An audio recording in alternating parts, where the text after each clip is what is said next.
Dr. Ban, for those wonderful words. I'm not that great. I'm just a humble school teacher, and I've been doing this business for the last 30 years. And what I'm going to do tonight is really to share, some of my experiences with you. Thank you for the young poets. I've always believed in the authority of the word and the power of the storytellers. It's a wonderful moment for me to come back to UP. I've had a long and extended association with Nelson Mandela Metropolitan University, where my wife worked for quite some time. But this is the first time when I come to this place on my own. I've always followed my wife in some of these events, so today I'm free.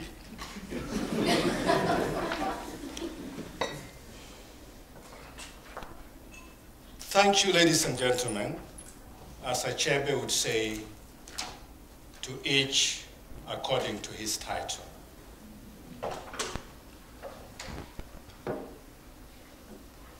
Thank you. I feel especially honored to have been invited to deliver a lecture in honor of one of Africa's, and indeed the world's foremost writers, Chinua Achebe. It is particularly of great importance because this lecture coincides with Africa Week, a continent whose history and cultural impulse animates Achebe's works.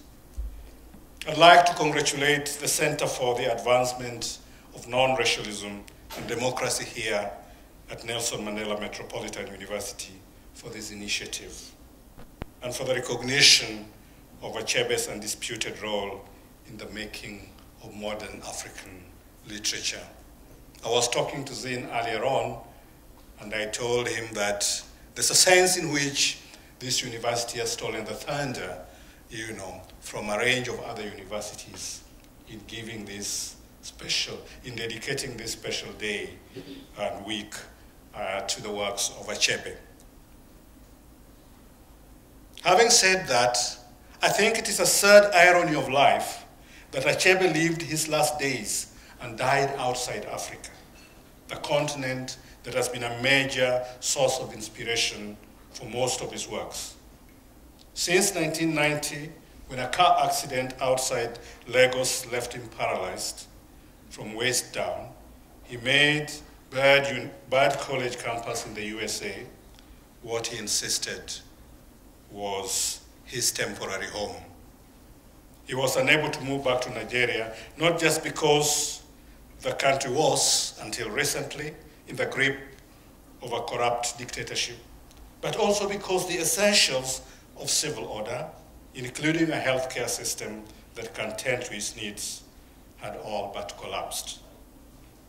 That such a great writer should come back to us as a corpse from the West should be a source of great worry and indictment to those of us who love this continent. I'd like to express again my thanks to Sin for inviting me on behalf of the university to this important event to celebrate the legacy of one of the finest sons of this great continent of ours.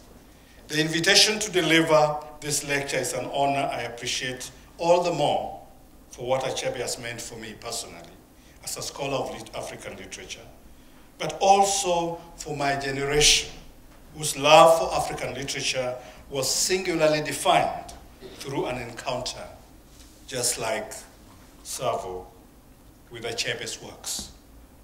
It is now taken for granted, at least among students of African literature, that Achebe's first novel, Things Fall Apart, published in 1958, and written just 2 years before Nigeria's independence, had a profound impact on African minds at its publication and continues to have a resonance for us as we negotiate the difficult aftermath of the colonial experience, of which apartheid was the ultimate expression. My first encounter with Achebe was early in the 1970s. And I can vividly recall when in my second year secondary school, I encountered Things Fall Apart. This was due to the influence of the now famous Ngugi Revolution, at least I would learn later, which called for the relocation of African literature at the core of our English literature syllabus. The East African Examination Council, which had just replaced the Cambridge Overseas Examination, had grudgingly introduced a few titles by African writers to supplement what was predominantly English titles. The introduction of African titles was left to the discretion of the school and the English teacher. It would take a young English and history teacher, freshly returned from the USA and imbued with black consciousness, radicalism, to carry out the experiment that was to change the lives of many of us. Instead of offering a largely bridged editions of writers such as Shakespeare's Julius Caesar, Romeo and Juliet, Dickens' Oliver Twist, and others such as David Copperfield and David and the Gangsters. I hope some of you remember these titles. We were now going to read a series of African writers such as Achebe's Things Fall Apart and No Longer It Is, Shoinka's Kongi's Harvest and The Lion and the Jewel, Cyprian Ikwensi's Burning Grass, Grace Ogode's Land Without Thunder, and Okot Bitek's Song of Lawino and Achebe, to name but a few. And do not get me wrong here. It is not because European works that we read had no impact on our lives. We enjoyed, for example, the oration of Mark Antony at Caesar's funeral. And anybody who has read Dickens' Oliver Twist could not fail to identify with Oliver and his tribulations in the city of London, an experience which was all too familiar and very close to what took place in a number of African cities, to many orphans and to street boys and girls. Interesting as this text may have been, what was evident was that we could not connect with them culturally and politically, coming out as we did under the shadow of African nationalism, a Pan-Africanist impulse that had defined the decade before and continued to shape our identities. If there was a single text that spoke to the political and intellectual climate animating the continent at that time, that text was Things Fall Apart. It had a transformative power which was closely associated with the role of literature and, broadly speaking, that of culture in the making of African subjects. Whether within the academy or outside the academy, and in spite of those problems that divided us, particularly in the decade of the 1970s, we all seem to clamor for those Pan-Africanist moments that defined our identities as we came of age in the 1960s and 70s. We all felt that we shared a common cultural project and with it a common political destiny. In the words of Benedict Anderson, Things Fall Apart had created the space within which we could imagine ourselves as a community of people. It is for this reason, I believe, that there is a consensus that Achebe's Things Fall Apart was important in the marking and making of that exciting first decade of decolonization.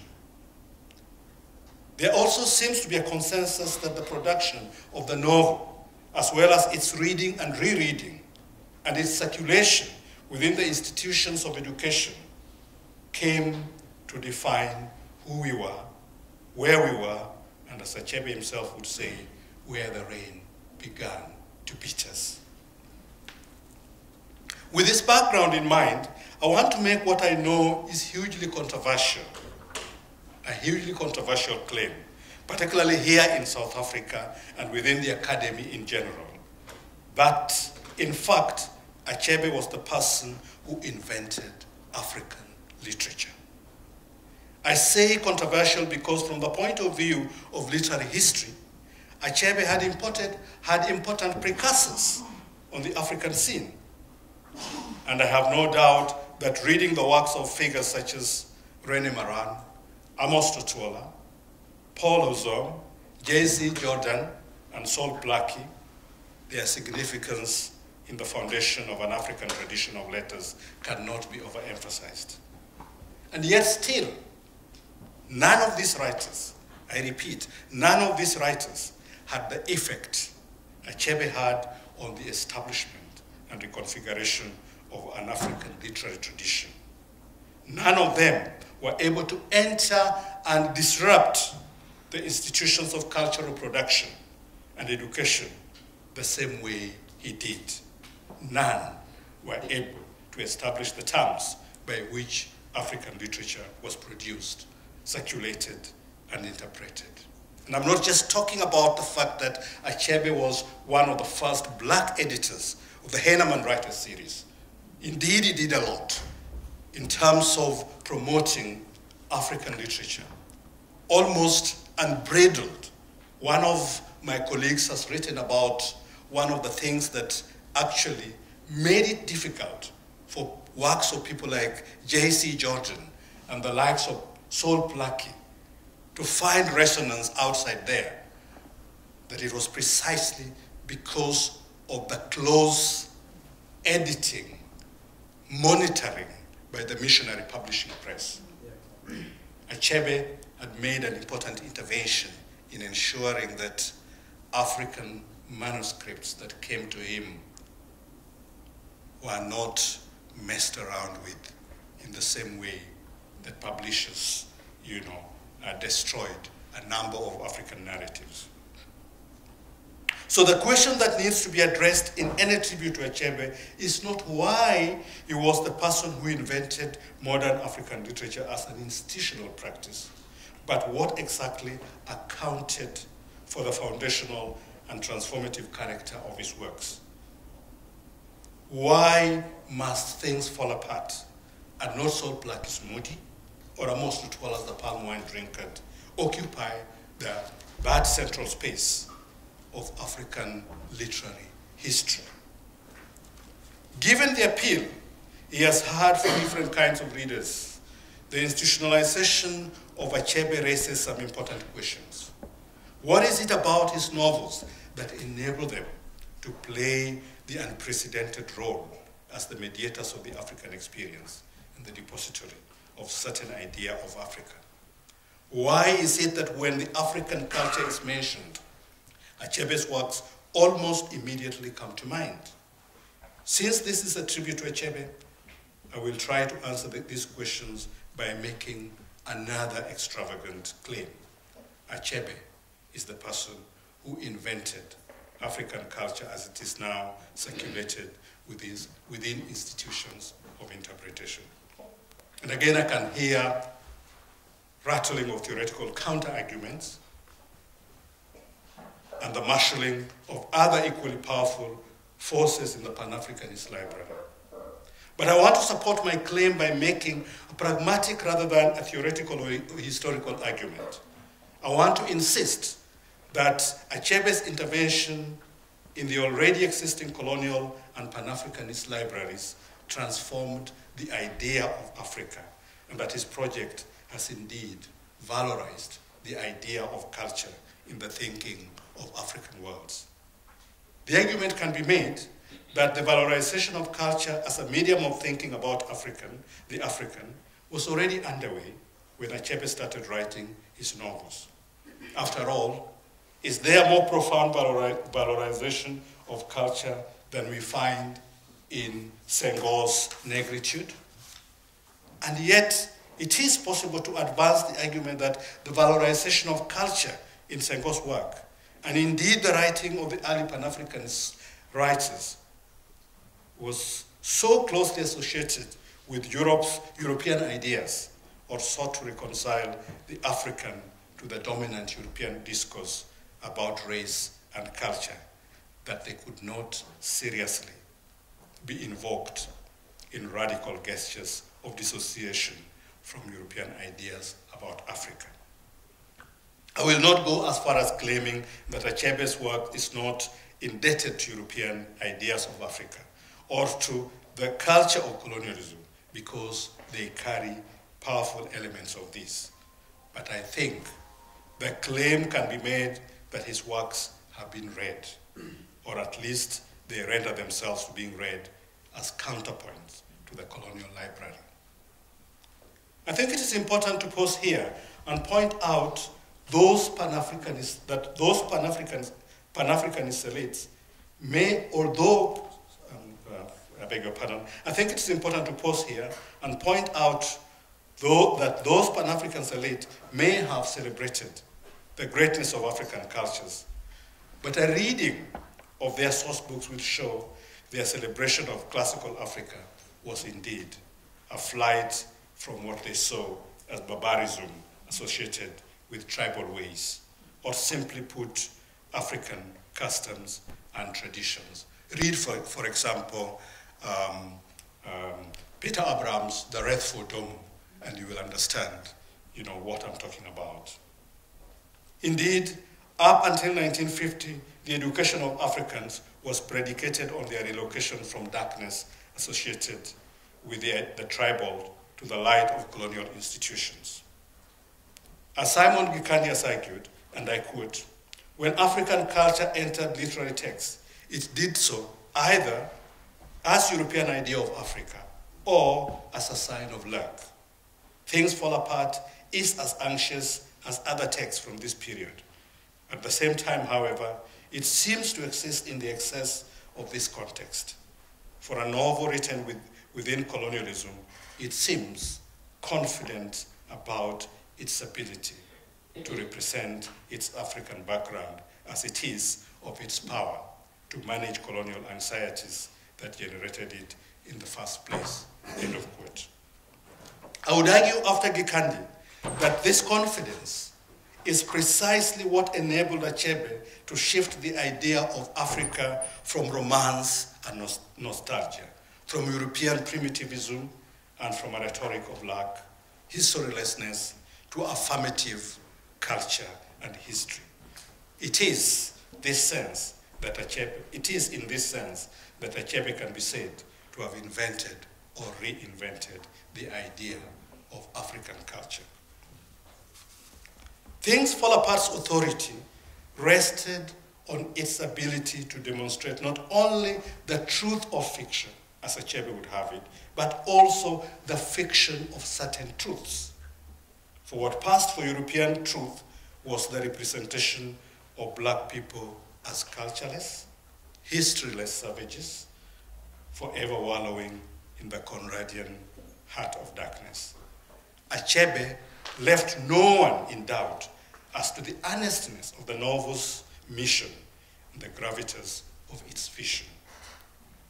In the 1965 essay entitled The Novelist as Teacher, which has turned out to be Achebe's famous credo and manifesto over the years, the author sees it as his duty to help, as he says, my society regain belief in itself and put away the complexes of years of denigration and self-abasement, to let the world know that Africa had its own civilization before the advent of European civilizing mission, quote unquote. For him, it was an important task of re-education and regeneration that the writer could not ignore.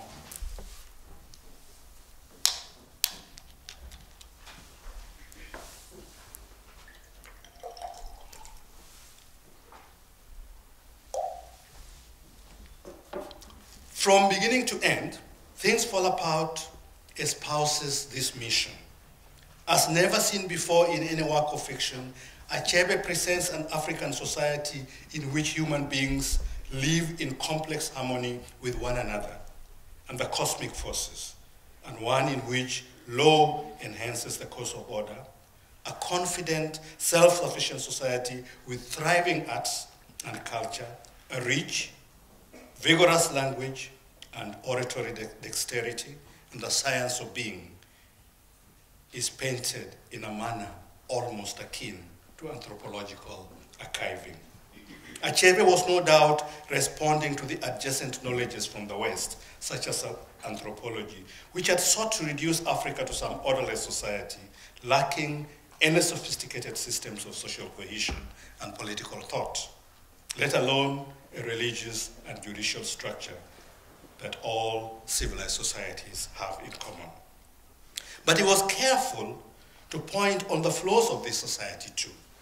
He does not edit out negative practices such as the tragic cries of twins cast into the evil forest to die, the osu, that is the outcast, forever stigmatized by unfortunate accident of birth, the heartbreaking murder of a Kemefuna to appease a bloodthirsty god, the rank and inordinate masculinity which glorifies murder, which glorifies war and despises the weak in society and the artistic splendor of life.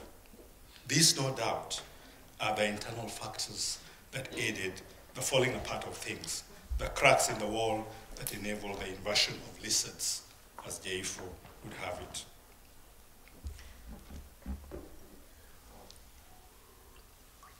It is safe to argue that in Achebe's novels, there is no revenge narrative against a European tradition that has trivialized and demonized black humanity for so long. There are no cardboard white characters in Achebe's story, no white sambos, no Caucasian Googles. In Chinua Achebe's talkback story, the essential humanity of the African is restored, but not at the expense of the humanity of the European. Informing his narrative are those hallowed ideals such as balance, equity, complementarity, the spirit of let the eagle perch and let the kite too, hardly encountered in Western novels in and about Africa. Nothing stands alone, Achebe has always believed. There must be something else standing beside it. Only those who look very well will see it. Those able to proceed from the facade of looking to the inner chambers of seeing. Mr. Brown, the missionary in Things Fall Apart, was in the process of seeing Africa when an unfortunate fever sent him back to England.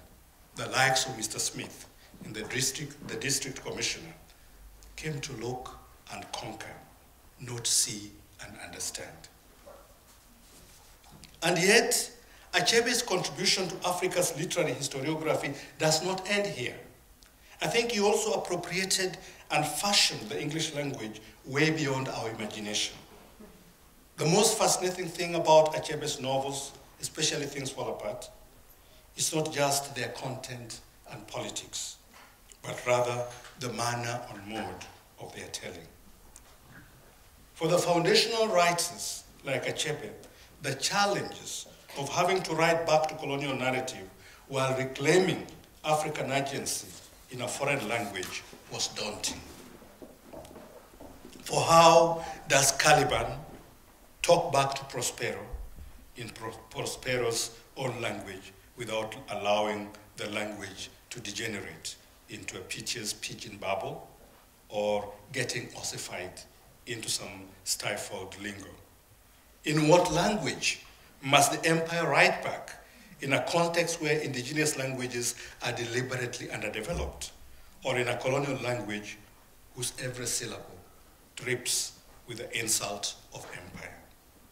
If the choice falls on a foreign language, how does one think in the indigenous language, then verbalize in a foreign language? Achebe's contribution is that he addressed these problems through a process of indigenization of the English language in a fashion hitherto unseen in African fiction. intratextual glossing, lexical transference, sensitivity to modulated translation, a keen, griot-like appropriation of the oral voice, and numerous other kinds of stylistic and rhetorical strategies are invented and pressed into service, with the result that the beneath surface structure of the language is a sharp presence of Igbo deep structure.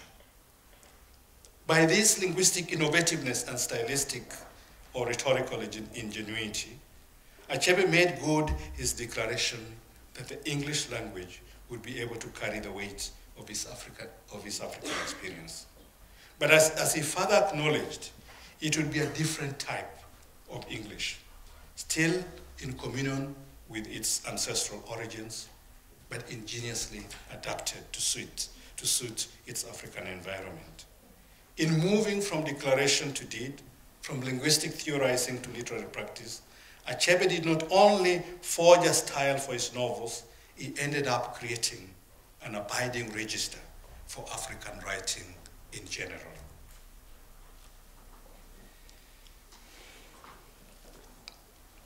Achebe's works stand out because of his consummate and eloquent use of language, that ability to transform ordinary metaphors into myth and complement and complex instruments of cognition. Though through his creative use of language, Achebe has shown us that Africans were not mere passive victims of those institutions of Western modernity, but rather they engaged with them, appropriated, and quite often subordinated them to the African cause for freedom and liberty. He animates his works with Igbo linguistic genius through new images and idioms, and the imposition of new syntactic structures and rhythms, and quite literally forces the English language, to mediate the peculiar Igbo and African universe. In this sense, he has not only helped in subverting and undermining the so-called purity and the unassailable position of the English language, but he has also succeeded in domesticating it to mediate our peculiar realities. If the range of issues I have touched on so far relate largely to his foundational text, Things Fall Apart, although they also cover his other novels, in what follows, I want to draw attention to other ways in which Achebe's novels have been critical in helping us to understand the post-colonial experience. I want to argue that a close reading of Achebe's works points to a very complex manner in which African literature has been able to theorize a range of issues on the continent that other adjacent disciplines have only begun to grapple with. For me, Achebe's novels stand out for the way in which they have been able to anticipate a number of issues that have come to dominate scholarship in the last 2 decades or so. I want to draw attention specifically to the following. I want to draw attention to the tension between global cosmopolitanism and local cosmopolitanism, the crisis of authority and excesses of power in the post-colonial state, the politics of the belly, and that conviviality between the rulers and the ruled, and indeed how people are implicated in their own oppression. And finally, I want to draw attention to the nation state and how the state becomes the instrument of eating, and how these issues come through in Achebe's works. In No Longer at Ease, a novel published 2 years after Nigeria's independence, Achebe anticipates the impact of cosmopolitanism on the African subject by several years, long before discourses on cosmopolitanism became in vogue. Obi Okonkwo, the traveler, returns from his studies in the UK to an independent Nigeria with immense expectations and idealism for change. He's caught between a Nigeria that was being invented and reinvented by the colonizer and the colonized alike. The immediate confrontation is between global cosmopolitanism and local cosmopolitanism. Although Obi positions himself as a post-colonial subject, traveled and wise, he is oblivious of the fact that so are the members of the Omofia Progressive Union who have traversed lands to Lagos, the new site of cosmopolitanism, born out of what Sarah Nuttall would call an entanglement of peoples and cultures from diverse backgrounds. He is shocked when members of the union demand that he speaks in big English instead of is and was. But they also reject his marriage to an Osu, a girl of a lower caste. The crisis of Obi Okonkwo, in many ways, is a reflection of the crisis of the post-colonial subject, caught between received cosmopolitanism and a nativist relapse, or is it a form of cultural unconscious which has come to define African modernities? Achebe also anticipates the crisis of authority and excesses of power in his most beloved title, Hour of God, a novel that Achebe tells us it can always be found reading and rereading. A novel set deep in colonial history, it is now accepted that it is a powerful allegory of the uses and abuses of power in post-independence African states.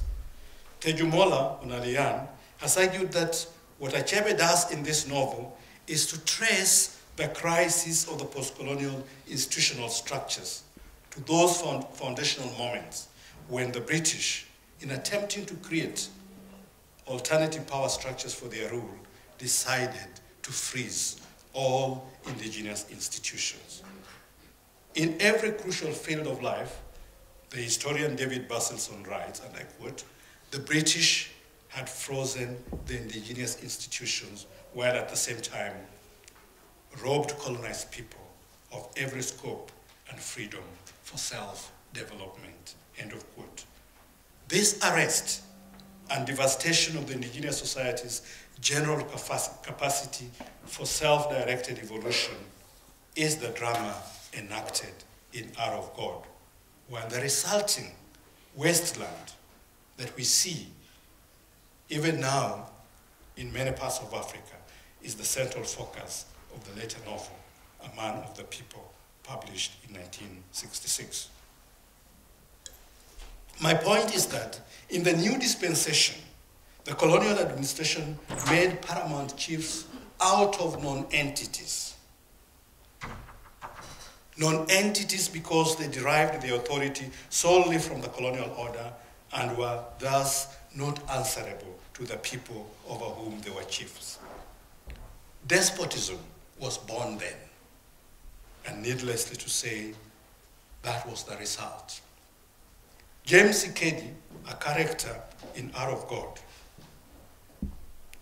we are told, within 3 months of him receiving his warrant, he organized a vast system of extortion, set up an illegal court and a private prison, and took any woman who caught his fancy without paying the customary bride price. He even got his people to make him an Obi, or king, so that he was now called His Highness Ikedi the First, Obi of Okperi. We can tell the person he was mimicking, the Queen of England. Even Winterbottom, one of the characters who was a colonial administrator, could remark about James Ikedi. The man was a complete non-entity until we crowned him. And now he carries on as though he had been nothing else all his life. It is the same with court clerks and even messengers. They all manage to turn themselves into little tyrants over their own people. It seems to be a trait in the character of the Negro. What Winterbottom does not acknowledge is that among his list of tyrants are colonial creations in the place of indigenous institutions, which until then had worked very well. All of the people that he lists have in common is that their power comes from the colonial administration. It is the structure authorized by the colonialists and run by the Ikedis that subsequently formed the foundation of the post-colonial state. The post-colonial state was determined by and elaborated by colonial power, and not an outgrowth of the autonomous evolution of the people. In the words of Patrick Chabel, he writes, and I quote, "The legitimacy of the post-colonial state, qua state, was largely tied to the very machinery which had been installed by the colonial masters for their own purposes." Is it shocking then that this state, that is the post-colonial state, has never productively served the people? I was listening to the poet talking about that indirectly. Maybe it did not be, but all we know is that the post-colonial state has been unable to escape the logic of its origin in the colonial state. Absence of legitimacy with the government, dependence on coercion, lack of political accountability, a bureaucracy with an extroverted mentality, disregard for the cultivation of a responsive civic community, and a general unequal political landscape. Maybe this lesson is only becoming clearer by way of hindsight, but we had been warned by Achebe more than 4 decades ago. Significantly, Achebe revisits this abuse of power rooted in what he regards as rampant masculinity in his subsequent novels, A Man of the People, in which the state has become the instrument of domination and repression, and in Anti-Hills of the Savannah, in which he gives us a compelling picture of a post-colonial state leadership which displays all the trappings of what Achebe calls anxious masculinity in the post-colony, a leadership which holds both the knife and the young. And yet, Achebe is also careful to offer a scathing critique on how the post-colonial subjects, that is the ordinary people, get implicated in their own oppression. The paralysis of the intellectual elite, a la Odili, and the nationalist performer, Chief Nanga, dancing the crazy dance of death on the national stage, and manages to dazzle the people who join in a frenzy while wasting their gunpowder to salute, and I quote, those who started the country off down the slopes of inflation. These are all too familiar in Africa. This was long before Bayat wrote about the politics of the belly, and long before Achille Mbembe drew attention to the dubious relationship of zombification between the rulers and the ruled in Africa. In trying to map out a new vision in the post-colonial state in Africa, Achebe's works teach us not to fall into the trap of essentialism and political dogma. They urge us to move beyond simple binary opposition and to come to terms with how we are implicated in our own political paralysis and social decay. Like the character Ike Musodi in his novel Anti-Hills of the Savannah, Achebe insists that the role of the writer in Africa is to widen the scope of that self-examination and not to foreclose it with catchy, half-baked orthodoxy. On this, he remains adamant and reminds us that, and I quote again his usual proverb, whenever something stands, something else stands besides it. Or better still, in his most eloquent proverb on change and historical movement in society, the world is like a dancing mask. If you want to see it, you must move with it. It is the way Achebe's vision forces us to reckon with the duality and the complexity of existence, constantly urging us to look at things twice. He was talking about a third vision, and to complicate meaning that sets his works apart from the average writer. For those who cling to political dogma or seek ideological closure, he warns them that they have no space in the complex world of motherly daughter. And yet, Achebe's works also underscore the sheer power of narrative of the story, of memory as an indispensable agent of history. This is what the old man of Abazon in Ant Hills of the Savannah means when he says that the story, memory, is our escort. I quote him, "It is the story that outlives the sound of war drums and the exploits of brave fighters. It is the story, not the others, that saves our progeny from plundering like beggars into the spikes of the cactus fence." End of quote. The tragic death, for example, of King Saro-Wiwa during the tyrannical rule of Sani Abacha, Achebe would argue, is precisely because our political leadership fears the storyteller, because they remind them of where we come from and the perils of repeating the same mistakes that our erstwhile conquerors made. His works, to use his own words, have always provided us with a second handle on existence, enabling us to create for ourselves a different set of reality from that which has been given to us. His works have become the critical lens through which we peer and penetrate those complex moments in our history. If Achebe's works, even though set deep in colonial history, continue to resonate with freshness of insight, it is because they often jolt us into an awareness of our own weaknesses as Africans, as blacks, while equally speaking forcefully to our common humanity. As black Africans, they compel us to come to grips with our history, especially our encounter with colonialism, in order to understand where we lost the initiative and agency, again to locate where the rain began to beat us. Thank you.